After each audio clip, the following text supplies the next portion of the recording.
Time is ticking, and we are getting near the release of Resident Evil 4 Remake, one of the most hyped video game of this year, and I think it's best to overview everything we know about this game and what more we can expect. During a recent PlayStation event, it was announced that Resident Evil 4 will be available on Xbox Series XS and PC, also PlayStation 4 and 5. But wait, there's more.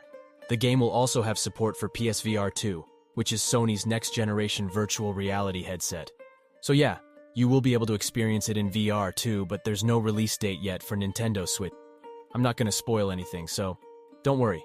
If you have never played a single Resident Evil game ever, then I think it's a better idea to play Resident Evil 2 at least before jumping into this one. And for those who are Resident Evil veteran, you know this game will feature the most beloved protagonist of the series, Leon Kennedy, who was also the protagonist of Resident Evil 2. Trust me, this game is filled with a great story and lots of surprise. Now let's talk about the most important thing, the gameplay. The remake of Resident Evil 4 is shaping up to be a massive improvement on the original, with Capcom making several significant changes to the gameplay while keeping its roots intact. This classic game was a big step towards action-packed gameplay for the series, and its remake is set to take things to a whole new level. One of the most noticeable changes in the game will be its visuals, which are a significant improvement from the original. The realistic lighting and updated graphics will give the game a more immersive and atmospheric feel, with castle interiors and rundown houses being even more creepy and foreboding.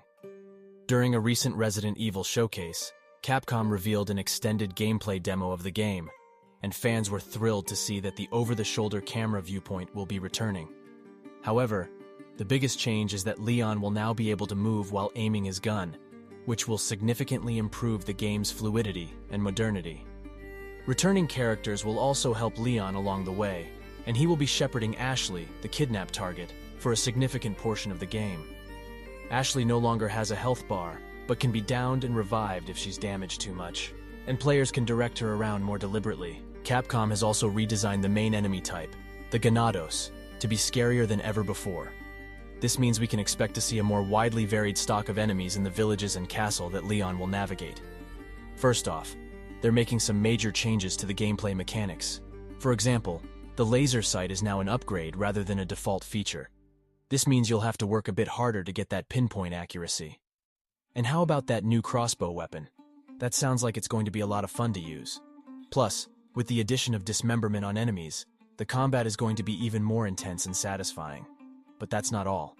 Capcom is also throwing in some additional side quests for players to tackle. This will give us even more reason to explore every nook and cranny of the game's creepy environments. Finally, the game will be released on 24th March 2023 for all the platforms I mentioned earlier. If you are not already, then please consider subscribing to the channel because I'll cover Resident Evil 4 and all other major games on the channel in future. Finally, if you found this video informative, then please like this video. It will really help. I'll see you next time. Take care.